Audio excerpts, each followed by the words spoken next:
है second editorial की तरफ। सेकेंड एडिटोरियल है सर्विस सेक्टर से रिलेटेड।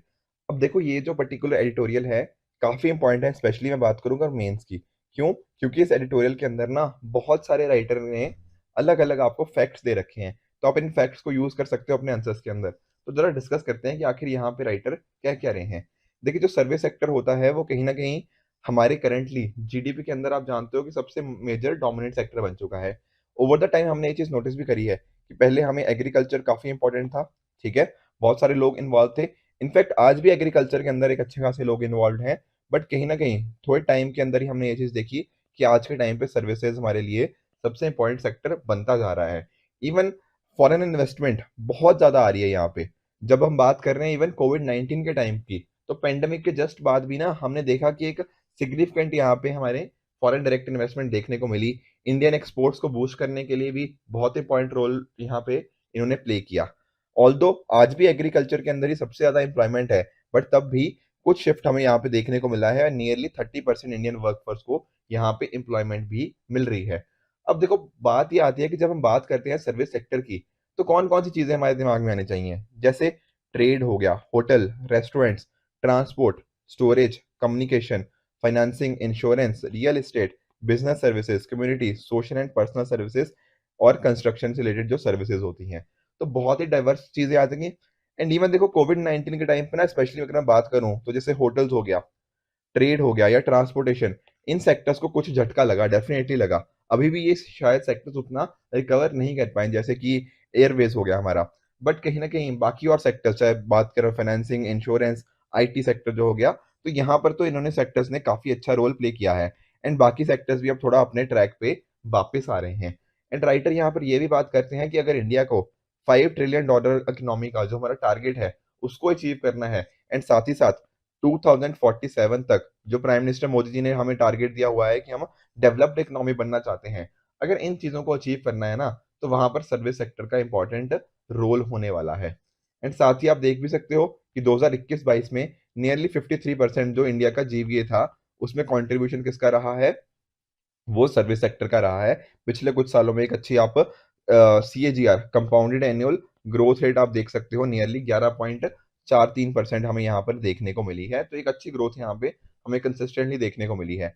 बात अगर पेंडेमिक की छोड़ दें, तो हम यहाँ पर देख सकते हैं कि पिछले सेक्टर्स में ओवरऑल एनुअल रेट की बात कर रहा हूँ, तो एनुअल रेट हमें 7% के अराउंड, कहीं ना कहीं यहाँ पे आप देख सकते हो 8% का भी ये चीजें हमें यहाँ पे देखने को मिली है।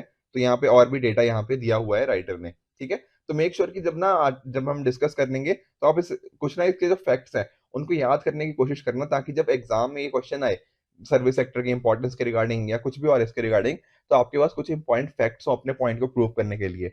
स्पेशली देखो मैं बात जब भी इकोनॉमी की करता हूँ ना, तो इकोनॉमी में आप ना पॉइंट्स लिखो, बट उनको सब्सटेंशिएट भी करो। किस सेंस में? कि आपको पता होना चाहिए कि हाँ, अगर इंडिया में ये चीज बूस्ट कर रही है तो कुछ डेटा हो। आप सिंपली ये मत बोलो कि इंडिया में एक्सपोर्ट बढ़ रहे हैं। आप बताओ कि इतने परसेंट से बढ़ रहे हैं, या फिर इतने परसेंट या इतने डॉलर्स का हमारा ओवरऑल एक्सपोर्ट हो गया है। इस तरह की चीजें जब आप बताते हो, तो डेफिनेटली आपके जो आप बात बोल रहे हो उसमें थोड़ा वजन मिलता है। उसी तरह से देखो बात अगर सर्विसेज सेक्टर की और इंपॉर्टेंस की करें, तो आप एक्सपोर्ट्स के अंदर यहाँ पे इंपॉर्टेंस देख सकते हो। वर्ल्ड ट्रेड ऑर्गेनाइजेशन के हिसाब से इंडिया का शेयर सर्विसेज में इंप्रूव हुआ है। करंटली वो 3.5% था यहाँ पे, और अभी 4% से अराउंड हो चुका है।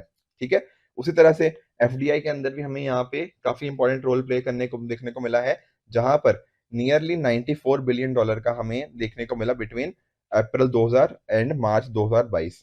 ठीक है, और सर्विस सेक्टर ही ऐसी थी जिसमें पहला रैंक आया है in FDI inflow as per DPIIT. साथ ही साथ आप देख रहे हो स्टार्टअप्स कितनी तेजी से ग्रो करे हैं। 2013-14 के आसपास की बात करें तो हार्डली इंडिया में आपको अच्छे स्टार्टअप्स थे। यूनिकॉर्न्स तो बहुत ही कम थे उस टाइम पे, पर अब तो 100+ यूनिकॉर्न्स इंडिया में हो भी चुके हैं। और ज्यादातर ये जो स्टार्टअप्स हैं कहाँ देखने को मिलते हैं? ये आपको सर्विस सेक्टर में देखने को मिलते हैं। आप कोई भी स्टार्टअप करंटली उठा के देख लीजिए, ज्यादातर जो भी आप अपने अराउंड देखते हो, जोमेटो, स्विगी, ठीक है ना, या इस तरह की चीजें, ओला हो गया, ठीक है, जो भी आप कहीं ना कहीं देख पा रहे हो, एजुकेशन फील्ड में बहुत सारे हमने स्टार्टअप्स देखे हैं। ज्यादातर स्टार्टअप्स कहाँ आते हैं? ज्यादातर स्टार्टअप्स आजकल सर्विस सेक्टर में हमें यहाँ पर देखने को मिले हैं। उसी तरह से देखो यहाँ पे अलग अलग सेक्टर्स आप देख सकते हो किस किस सेक्टर में इंपॉर्टेंस है, जो हमने कहीं पढ़ा भी। रियल एस्टेट भी हो गया, फाइनेंशियल सर्विसेज हो गया। इनफैक्ट साथ ही साथ आप देखो रेलवेज, रोड, एयर ट्रांसपोर्ट कितना इंपॉर्टेंट रोल प्ले कर रहे हैं।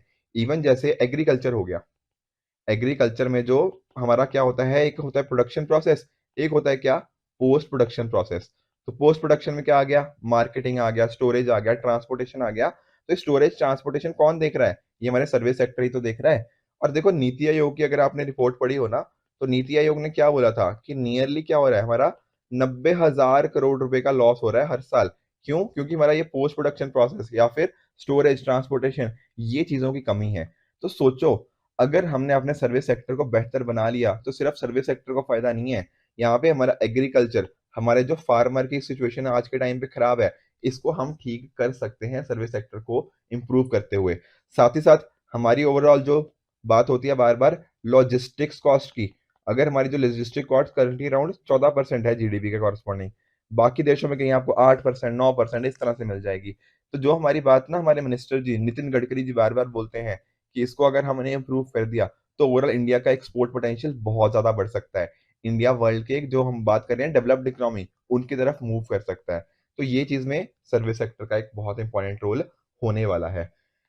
इसी तरह से देखो फ्यूचर प्रोस्पेक्ट क्या होते हैं कि फ्यूचर में हम क्या देख सकते हैं, तो फ्यूचर में हम देख सकते हैं कहीं ना कहीं क्या होगा कि जैसे आप हेल्थ केयर सेक्टर हो गया, हेल्थ केयर इंडस्ट्री, यहाँ पर भी एक्सपेंशन हमें देखने को मिल सकता है। ओवरऑल इंडिया की जीडीपी डिजिटल इकोनॉमी में इसका रोल बहुत बढ़ सकता है। साथ ही साथ फोर्थ इंडस्ट्रियल रेवोल्यूशन, जैसे कि आर्टिफिशियल इंटेलिजेंस हो गया, ये सारी चीजें भी हमें आने वाले टाइम में काफी देखने को मिलेंगी। तो ओवरऑल एक काफी एक्सपेंशन होने वाला है हमारी जो सर्विस सेक्टर है। उसी तरह से जो जीएसटी है, one nation one tax one market, जिसने ये अचीव करने की कोशिश करी है, तो ओवरऑल उसने भी ये यहाँ पे हमारी हेल्प करी है एंड यहाँ पर भी हमें सर्विसेज के प्राइसेस में रिडक्शन देखने को फ्यूचर में मिलेगा। पर एक क्वेश्चन ये आता है कि सर्विस सेक्टर से ये तो देख लिया कितनी तेजी से मूव कर रहे हैं, पर इसके पीछे का रीजन क्या रहा है। देखो इसके पीछे का एक मेजर रीजन है राइज इन डिमांड। जैसे जैसे हमने पिछले सालों में देखने को मिला है कि फॉरेन कंट्रीज ने क्या किया है, अपने बिजनेस को इंडिया में आउटसोर्स किया है। बहुत सारी कंट्रीज में किया है, one of them being India. जैसे कि कम्युनिकेशन हो गया, एडवर्टीजमेंट हो गया, कंप्यूटर सर्विसेज, बैंकिंग, इंडिया में ये चीजें आसानी से अवेलेबल हो जाती हैं। तो फॉरेन कंट्रीज की जो कंपनीज हैं वो कुछ अपना बिजनेस इंडिया में आउटसोर्स कर देती हैं। इस वजह से हुआ क्या, ये चीजें हमें यहाँ पे इंडिया में हाई ग्रोथ देखने को मिल जाती है। उसी तरह से लोगों की पॉपुलेशन बढ़ रही है, पॉपुलेशन बढ़ने से चीजों की नीड्स बढ़ रही हैं, चाहे एजुकेशन देख लो, हॉस्पिटल देख लो, अलग अलग जो चीजें देख लो ट्रांसपोर्टेशन की, वो सारी चीजें भी। उसके साथ ही टेक्नोलॉजी का राइज, टेक्नोलॉजी के राइज होने से क्या हुआ, हमें एक चेंज देखने को मिला। पहले हम डिपेंडेंट थे बहुत ज्यादा प्राइमरी सेक्टर के ऊपर, अब हमने उसको शिफ्ट कर दिया है टर्शरी इंडस्ट्रीज की तरफ। ठीक है ना। तो ये सारी चीजें यहाँ पे टेक्नोलॉजी का रोल रहा, और आने वाले टाइम में मैंने आपको बताया भी फोर्थ इंडस्ट्रियल रेवोल्यूशन का एक क्रिटिकल रोल होने वाला है। एग्रीकल्चर के ऊपर भी हमने देखा किस तरह से post production process, industrial sector का भी देखा कैसे हम लॉजिस्टिक कॉस्ट और अपने एक्सपोर्ट पोटेंशियल को यहाँ पे बूस्ट कर सकते हैं। इसके अलावा आप जानते हो 1991 में एलपीजी रिफॉर्म्स हमने देखने को मिले, लिबरलाइजेशन, प्राइवेटाइजेशन एंड ग्लोबलाइजेशन। उसके बाद से एक स्ट्रॉन्ग पुश हमें देखने को मिला, या उस राउंड से हमें ये चीज देखने को मिली है। एफडीआई के जो कॉरस्पॉन्डिंग जो अलग अलग रिस्ट्रिक्शंस थी उनको रिमूव किया गया, प्राइवेटाइजेशन हुआ, तो नई नई कंपनीज भी यहाँ पे इन्वॉल्व हुई एंड वो सारी चीजें भी साथ साथ वर्क कर रही हैं। इसके अलावा देखो एक चीज और भी रियलाइज करो, यहाँ पर मैं थोड़ा आपको पर्सनली आपको देखना चाहता हूँ। जैसे देखो, आज आप हो, आपके पेरेंट्स थे, आपके ग्रैंड पेरेंट्स थे, ठीक है ना। आप देखना शायद आप में से ज्यादातर लोग ना कहीं मिडिल क्लास को आई थिंक बिलोंग करते हो। ठीक है, तो जो आपके ग्रैंड पेरेंट्स थे, शायद उनके पास ना बहुत ही कम पैसे थे, या फिर मैं ऐसे बोलूं कि जो मोस्ट ऑफ द पीपल की बात कर रहा हूँ, तो पैसे की थोड़ी सी कमी रहती थी। तो सिर्फ हम क्या कर रहे थे, अपनी नीड्स के अपने सिर्फ जरूरत वाली चीजों को ही पूरा कर रहे थे, कि सिर्फ अच्छा खाने के लिए पैसे मिल गए, या मतलब खाने के लिए मतलब पैसों के ऐसा नहीं था कि पैसे बहुत ज्यादा होते थे। पर ओवरऑल क्या हुआ, ओवर द टाइम लोगों की धीरे धीरे इनकम्स बढ़ने लगी। ठीक है ना। एलपीजी रिफॉर्म्स के बाद थोड़ी सी इनकम काफी तेजी से बढ़ी है लोगों की। उसके बाद क्या हुआ है, अब हम थोड़े पैसे कई बार घूमने के लिए चले जाते हैं कभी कभी, ठीक है, या फिर और चीजों पे चले जाते हैं, थोड़ा खर्चा कर लिया, कुछ लैपटॉप्स, मोबाइल्स, ये सारी चीजें ले ली। इस तरह की चीजें हो रही हैं, बिल्कुल। तो जैसे जैसे एलपीजी रिफॉर्म्स के बाद थोड़ी इनकम लोगों की बढ़ने लगी है, उससे क्या हुआ है, सर्विस सेक्टर को बूस्ट मिलेगा नहीं मिलेगा, हम ट्रेवल की तरफ जाएंगे या नहीं जाएंगे, बिल्कुल जाएंगे। तो ये चीज भी कहीं ना कहीं क्या हुआ है, पहले सिर्फ नेसेसरी चीजों के ऊपर खर्चा किया जाता था, अब थोड़ा डिस्क्रिशनरी स्पेंडिंग भी हमें देखने को मिल गई है, जिसकी वजह से क्या हुआ है, सर्विस सेक्टर का ओवरऑल इंक्रीमेंट देखने को मिला है। इसी तरह से टूरिज्म भी डिस्कस कर लिया, रिटेलिंग, कैटरिंग, एलीट एजुकेशन, अब आप पढ़ने के लिए अच्छे कॉलेजेस में भी जा सकते हो। तो ये सारी चीजें भी इस वजह से क्या है, इनकम के साथ ये लिंक्ड है। उसकी तरह से हमारी गवर्नमेंट ने भी कुछ चीजें करी है, जैसे कि स्टार्टअप इंडिया हो गया, ठीक है ना। तो सर्विसेज ने इन पर्टिकुलर इकोसिस्टम में एक इंपॉर्टेंट रोल प्ले किया है। टेक्नोलॉजी इंफ्रास्ट्रक्चर भी क्रिएट किया जा रहा है, ठीक है ना। तो इंडिया में ये चीजें अवेलेबल भी हैं। उसके अलावा हमारी मैन पावर, ठीक है। एक तो देखो हमारी मैन पावर जो कॉरस्पॉन्डिंगली बाकी और कंट्रीज से लो कॉस्ट में मिल जाती है, ठीक है।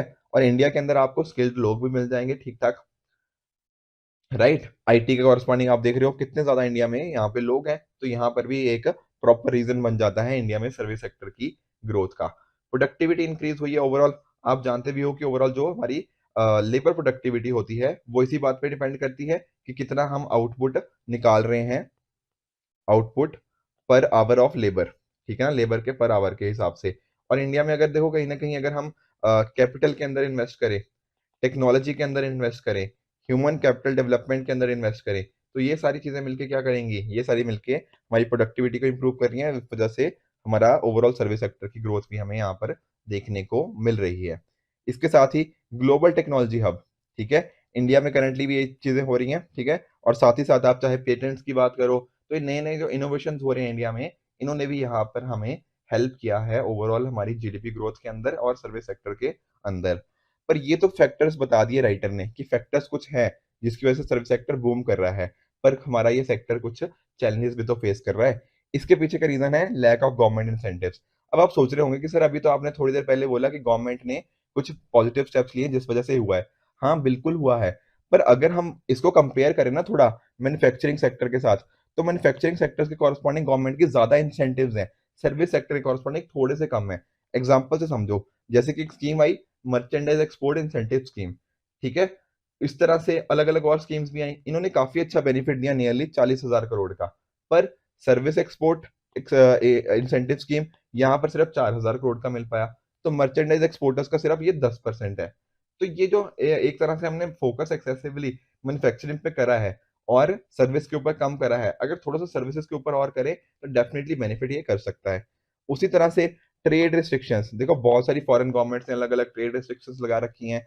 आप देख भी रहे हो कहीं ना कहीं एक तरह से प्रोटेक्शनिज्म चल रहा है पूरे वर्ल्ड के अंदर ही।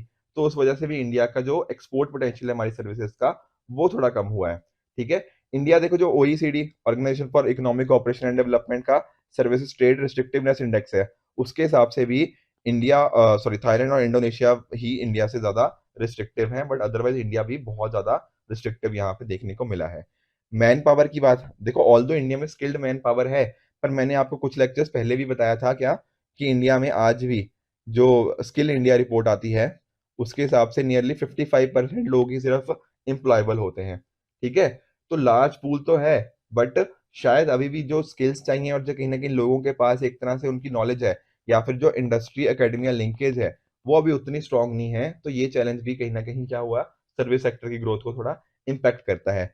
इंफ्रास्ट्रक्चर का भी मैंने आपको बताया, 14% ऑफ जीडीपी करंटली हमारी लॉजिस्टिक्स कॉस्ट है। ये लॉजिस्टिक्स कॉस्ट हाई है, इस वजह से भी जो इंफ्रास्ट्रक्चर अच्छा ना होना हमारे टूरिज्म को, हमारी हॉस्पिटैलिटी सेक्टर को नेगेटिवली इम्पैक्ट कर रहा है। इसके अलावा एक्सेस टू फाइनेंस, ठीक है ना, तो फाइनेंस का, क्रेडिट की अवेलेबिलिटी ना होना, ये सारी चीजें भी ओवरऑल कॉम्पिटिटिवनेस को इम्पैक्ट कर रही हैं। पर ये थे चैलेंजेस, कुछ हमें सोल्यूशंस भी तो देखने हैं, बिल्कुल। तो यहाँ पर राइटर क्या सजेस्ट करते हैं कि जैसे प्रोडक्शन लिंक्ड इंसेंटिव स्कीम हमने करी, उसी तरह की कोई स्कीम हम सर्विस सेक्टर के लिए चला दे, इनको बेटर टैक्स इंसेंटिव दें। जैसे हमारा मेक इन इंडिया चल रहा है उसी तरह से हम कुछ स्कीम चलाएं, सर्विसेज फ्रॉम इंडिया। अगर इस तरह के कुछ पॉलिसी इंटरवेंशन गवर्नमेंट के द्वारा किए जाएंगे ना, तो ये सारे हेल्प कर सकते हैं हमारी ओवरऑल कॉम्पिटिटिवनेस को इंक्रीज करने के लिए। उसी तरह से जब हम दूसरी कंट्रीज के साथ फ्री ट्रेड एग्रीमेंट्स करते हैं तो इंश्योर किया जाना चाहिए कि वहां पर सर्विसेज को भी इंपॉर्टेंस मिले।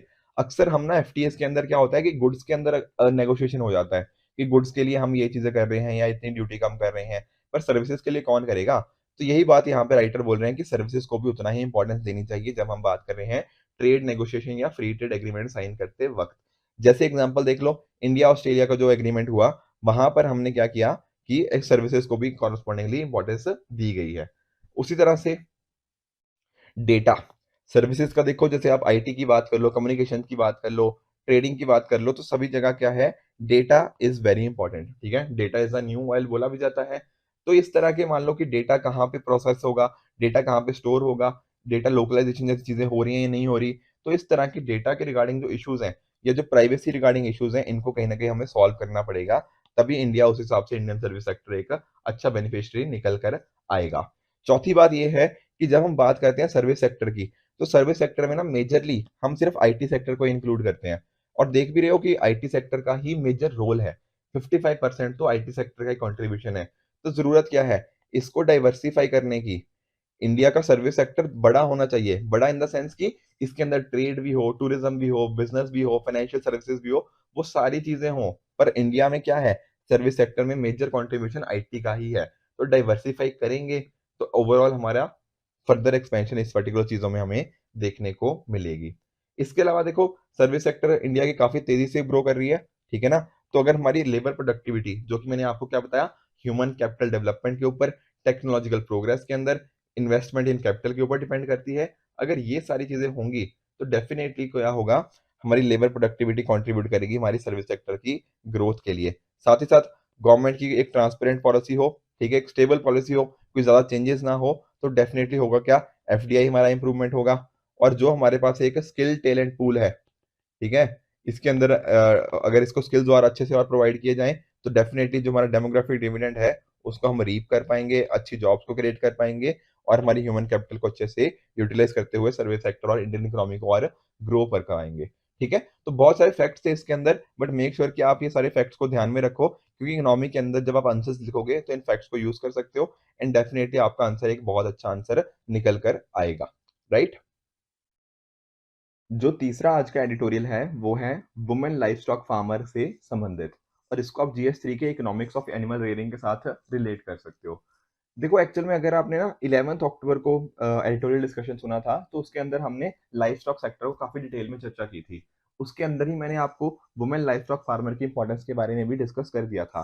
तो ये जो पर्टिकुलर आर्टिकल है ना, ये काफी हद तक उसी के साथ ही रिलेट करता है। तो अगर आपने वो सुना हुआ है तो डेफिनेटली ये आपको काफी पॉइंट्स आपको यहाँ पे सिमिलर ही उसके कॉरस्पॉन्डिंग मिल जाएंगे। तो इस वजह से हम डिस्कस नहीं कर रहे हैं इसको आज, क्योंकि बहुत ही रिसेंटली हमने इसको काफी डिटेल में देखा हुआ है 11 अक्टूबर के एडिटोरियल डिस्कशन के अंदर। चलते हैं फोर्थ एडिटोरियल की तरफ, दैट इज नो टाइम